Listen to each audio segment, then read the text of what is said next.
Doctor Rakesh Pathak ji आपके पास आपसे समझूं, यहां दो घंटे का इंटरव्यू नरेंद्र मोदी अपनी बात रख रहे हैं, लेकिन दिल्ली आते हैं आप तो देखिए दिल्ली में एनडीए खतरे में है। हम यानी हिंदुस्तानी आवाम मोर्चा अलग चुनाव लड़ रहा है, रामदास आठवले अलग चुनाव लड़ रहे हैं, इधर जेडीयू अलग चुनाव लड़ रहा है। तो बात एनडीए की ना करके बात इंडिया की ज्यादा हो रही है।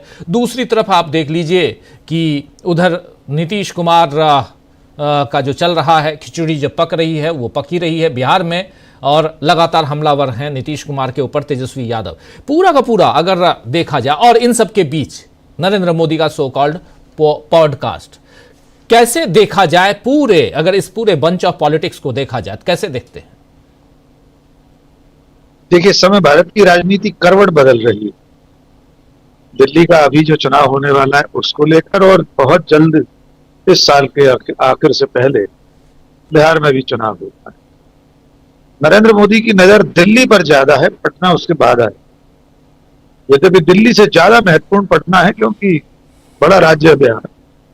दिल्ली इस मायने में अहम है कि देश की राजधानी है, और वहां नरेंद्र मोदी भारतीय जनता पार्टी अपनी सरकार नहीं बना पाए। इसलिए अब जो बदले बदले सरकार नजर आते हैं, नरेंद्र मोदी जी एकदम देवत्व से मनुष्यत्व की ओर लग रहे हैं। खुद घोषित करते हैं कि वे अवतार हैं, खुद बता रहे हैं कि मनुष्य हैं, मैं देवता तो नहीं हूं। उनके इस पॉडकास्ट में 2-3 चीजें बड़ी महत्वपूर्ण है। गोधरा की बात अभी प्रशांत जी ने कही, उन्हें गोधरा की बात तो की उन्होंने, लेकिन उसके बाद जो कुछ हुआ उस पर उन्होंने कुछ नहीं कहा जी। वो जो रविकांत जी ने या अभी किसी साथी ने या प्रेम कुमार जी ने याद दिलाया, गाड़ी के नीचे कुत्ते का पिल्ला भी आ जाए तो दुख होता है। तो उन्होंने जिस तरह की तुलना की थी मनुष्यों से, किसकी तुलना कर रहे हैं? तो इतने संवेदनशील हैं हमारे प्रधानमंत्री, लेकिन मनुष्य होते हुए वे मणिपुर पर द्रवित नहीं हुए। वे देश की राजधानी की सीमा पर बैठे हुए किसानों पर द्रवित नहीं। 700 किसान पहले शहीद हो गए, और अभी एक किसान नेता बिल्कुल मृत्युशैया पर, उसको लेकर द्रवित नहीं होते हुए। लेकिन इसके बावजूद इस मौके पर उन्हें ये क्यों कहना पड़ा? उन्हें अपने अवतार होने से बैक ट्रैक क्यों करना पड़ा? ये कदम पीछे क्यों हटाए? क्योंकि उसकी वजह 2024 का लोकसभा चुनाव। उन्हें यह समझ में आ गया कि जनता ने उनके उस दावे को स्वीकार नहीं किया। यद्यपि मैं बहुत स्पष्ट निवेदन करना चाहता हूं राजीव, ये जो उन्होंने कहा है कि मनुष्य हूं, ये सिर्फ मुंह दिखाई की रस्म है, ये सिर्फ जुबानी जमा खर्च है। अंदर से तो वे अपनी अंतरात्मा में गहराई से ये मानते ही हैं, और आज भी मानते होंगे। इस पॉडकास्ट के समय भी अपने उस विचार से विचलित नहीं हुए होंगे कि वे अवतार हैं, नॉन बायोलॉजिकल। बाकी जो उनकी अदाकारी है उसको लेकर हसन कमाल साहब की गजल में से 2 शेर अर्ज करना चाहता हूं। अदाकारी पर जिसकी शख्सियत हो मुनहिसर सारी, मुनहिसर यानी डिपेंड हो, जिस पर निर्भर हो, जिस व्यक्ति की सारी शख्सियत सिर्फ अदाकारी पर, एक्टिंग पर, अभिनय पर आश्रित हो, उसके लिए कहा कि अदाकारी पर जिसकी शख्सियत हो मुनहिसर सारी, वो सच्चा लग तो सकता है, सच्चा हो नहीं सकता। बदल ले भेष अपना या लहजा अपना खुशनुमा कर ले, बदल ले भेष अपना या लहजा अपना खुशनुमा कर ले, जो कातिल रह चुका है वो मसीहा हो नहीं सकता।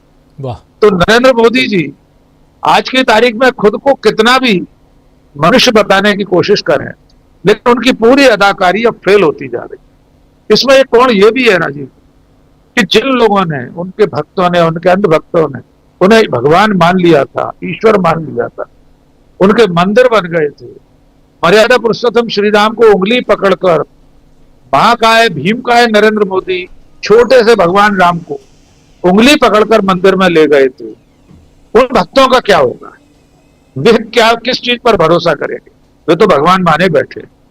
तो सवाल यह है कि इस वक्त उन्हें यह क्यों कहना पड़ा? क्योंकि उन्हें लग रहा है कि शायद इससे एक आंखों का पर्दा डाल दिया जाए, एक इल्यूजन, एक भ्रम पैदा कर दिया जाए आम लोगों के बीच में, खास तौर से इस वक्त दिल्ली के मतदाताओं के। इसलिए वे ऐसे बयान दे रहे हैं। अब जहां तक गठबंधनों की लड़ाई का प्रश्न है, इंडिया गठबंधन और एनडीए गठबंधन में दोनों जगह अलग अलग तरह की खिचड़ी पक रही है। प्रियंका गांधी ने जिस तरह के तेवर दिखाए हैं, उन्होंने कहा है जो साथ देना चाहे दे, नहीं देना चाहे तो कांग्रेस अकेली लड़ेगी। ये इसी तेवर की जरूरत है कांग्रेस पार्टी को। कांग्रेस हमेशा क्षेत्रीय दलों पर आश्रित दिखती रहेगी तो सौदेबाजी की टेबल पर क्षेत्रीय दल उसे बहुत परेशान कर सकते हैं, अपना दबाव बनाकर रख सकते हैं। उधर आपने गिनाई दिया कि एनडीए के घटक दलों की क्या स्थिति है। महाराष्ट्र में भी कुछ ना कुछ उठापटक चल रही है। तो मुझे ऐसा लग रहा है इस वक्त नरेंद्र मोदी का एक गैर पत्रकार को इंटरव्यू देना, यदि पत्रकारों को भी उन्होंने एक ऐसी प्रेस कॉन्फ्रेंस संबोधित की है, परसों सुना है, बड़ी तारीफ हो रही है। उन्होंने कहा है कि सर्दी बहुत है, सिर पर कुछ रखिए। मैं तो ऐसी आज तक प्रेस कॉन्फ्रेंस पिछले 10-11 सालों में हुई नहीं थी, और मैं देख रहा हूँ भोजपुर मीडिया के एंकर और पत्रकार वाह वाह वाह वाह करते अपने गले सुखाए ले रहे हैं। देखिए प्रधानमंत्री कितने संवेदनशील है कि अपने सिर पर कुछ रखिए। तो मैं तो दिल्ली में नहीं था, ना मैं वहां था, लेकिन मेरे भी प्रधानमंत्री हैं, तो उनके मशवरे को ध्यान में रख के मैंने अपने सिर पर ये टोपी रख ली है। तो ऐसा प्रधानमंत्री जो पत्रकारों को सर्दी से बचने के लिए इतनी चिंता कर रहा है, वो देश के नागरिकों की चिंता नहीं करता। उन्हें किसी शहीदों की चिंता नहीं होती, गलवान के शहीदों की उन्हें चिंता नहीं। उन्होंने कह दिया ना कोई आया है ना कोई घुस आया है, मणिपुर की चिंता नहीं है। तो मैंने जो शुरू में कहा कि ये अदाकारी है सर, ये आंखों का धोखा है, लेकिन उनका तिलिस्म धीरे धीरे टूट रहा है। और उनके इस बयान के बाद कि वे मनुष्य हैं, उनके अपने समर्थकों का क्या हाल होगा पूछिए जरा उनके दिल से।